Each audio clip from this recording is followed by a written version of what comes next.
안녕하세요. 고려 말기의 사람인 김문현의 바람기에 대한 이야기입니다. 구독, 좋아요 꼭 부탁드립니다. 공민왕 때 성균관의 제주벼슬을 지낸 김문현은 바람기가 다분하여 주위 사람들 사이에서 호색한으로 통했다. 그는 얼굴이 반반한 여자만 보면 오금을 저릴 정도로 사족을 못쓰고 좋아했는데 그 모습이 옆에서 보기 민망할 정도였다고 한다.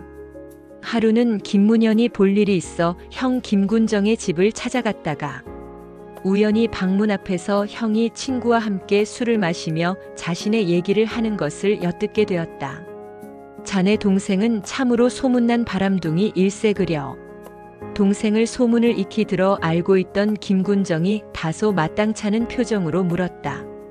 어험, 그게 무슨 소린가? 자네도 알다시피 얼마 전에 서령벼슬을 지낸 바구가 열병으로 병사하지 않았는가? 그 얘긴 나도 들어 알고 있네. 김군정은 친구의 입에서 무슨 험악한 말이 나올까 싶어 침을 꿀꺽 삼켰다. 바구는 자네 동생과 어려서부터 절친한 친구 사이이니 상을 치른 후에도 친구의 가세를 돌본다는 이유로 몇 번이나 그 집을 다녀갔던 모양일세. 그야 친구된 도리로서 당연하지 않은가? 겉으로 보자면 그렇지. 김군정은 얼른 술을 들이켰다. 그런 와중에 자네 동생이 바구의 아내를 건드린 모양이야. 그참, 제주도 용하지. 김군정이 친구는 그렇게 말하며 입맛을 쩝쩝 다셨다. 김군정은 말없이 술잔을 기울이다가 농담처럼 한마디 건넸다. 바구의 아내가 미색이 뛰어난 것은 아는 사람은 다 알고 있는 일이 아닌가. 사내라면 누구든지 한 번쯤 탐하고픈 욕심이 있을 테지. 더군다나 이제 남편도 없는 과부이니 어느 사낸들 넘보려 하지 않겠는가. 김군정의 말에는 동생 김문현의 허물을 덮어주려는 뜻도 있었지만 자신의 속마음이 암암리에 드러나 있었다. 밖에서 이런 얘기를 모두 듣고 있던 김문현은 형의 말뜻을 간파하고 살며시 미소를 지으며 소리 없이 그 자리를 물러나왔다. 다음날 김문현은 다시 형의 집으로 찾아갔다. 김문현은 어제 자신이 찾아왔던 일을 숨기고 김군정에게 말했다. 형님, 실은 긴히 상의드릴 일이 있어서 이렇게 찾아왔습니다. 동생의 말에 김군정이 긴장한 표정으로 물었다. 무슨 일인가? 형님께서도 아시겠지만 얼마 전에 중마고우인 바구가 애석하게도 세상을 버렸습니다. 그 얘긴 나도 들어서. 김군정의 말을 자르며 김문현이 이어 말했다. 그 친구가 세상을 버린 후 집안 살림살이가 걱정이 되어 몇 번 그 집을 드나들었더니 해괴한 소문이 돌지 뭡니까? 김문현은 그러면서 작게 한숨을 내쉬었다. 친구에게서 사정 이야기를 들어 이미 모든 사실을 알고 있는 김군정은 아무것도 모르는 척 시치미를 떼며 물었다. 그래. 그래서 드리는 말씀입니다만 저를 대신해서 형님이 그 친구 집의 살림살이를 좀 돌봐주십시오. 내가? 동생의 뜻밖의 말에 김군정은 그렇게 되물었다. 그렇습니다. 형님께서도 바구를 모르는 것도 아니고 또 연세가 있으시니 아무래도 저보다는 주위에서 보기에도 좋을 것 아니겠습니까? 하긴 그렇기야 하겠다만 그래도 좀. 그러니까 제가 이렇게 형님께 부탁드리는 것 아닙니까? 형님, 부디 거절하지 마시고 불편한 제 처지를 10분 이해해 주십시오. 김문현은 그렇게 말하며 고개를 숙였지만 자신의 말을 듣고 있던 형의 입가에 보일 듯 말 듯 스쳐 지나가는 미소를 놓치지 않고 보았다. 김문현이 그렇게 형 김군정을 찾아가 스스로 바구의 아내를 떠넘긴 것은 나름대로의 속셈이 있어서였다. 김군정은 본처 외에도 첩을 여럿 두었는데 근래에 들어돈 선월이란 애첩은 나이도 어릴 뿐더러 어여쁘기가 이루 말로 표현할 수가 없었다. 천하의 바람둥이인 김문현은 그런 선월에게 눈독을 들이고 있었다.